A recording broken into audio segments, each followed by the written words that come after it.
Monsieur Tesla a commencé à travailler dans la Silicon Valley au début des années 1960, à une époque où les ordinateurs étaient inaccessibles à la grande majorité des gens.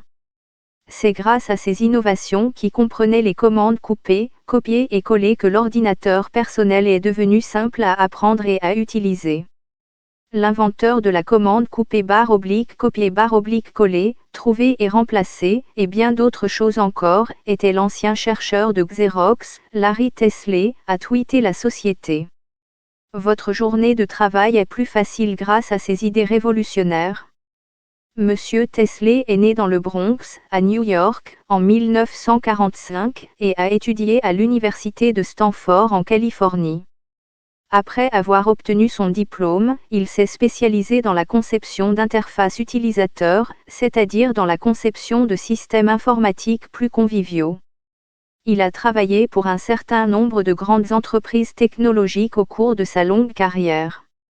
Il a commencé au centre de recherche Xerox Palo Alto Park, avant que Steve Jobs ne le débauche pour Apple, où il a passé 17 ans et est devenu chef de la recherche scientifique.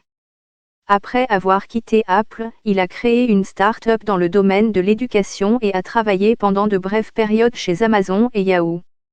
En 2012, il a parlé de la Silicon Valley à la BBC. Il y a presque un rite de passage après avoir gagné un peu d'argent. On ne se contente pas de prendre sa retraite, on passe son temps à financer d'autres entreprises.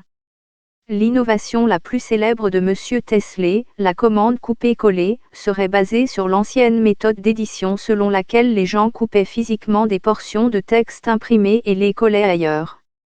La commande a été incorporée dans le logiciel d'Apple sur l'ordinateur Lisa en 1983, et dans le Macintosh original qui est sorti l'année suivante. L'une des convictions les plus fermes de Monsieur Tesla était que les systèmes informatiques devraient cesser d'utiliser les modes, qui étaient courants dans la conception des logiciels à l'époque.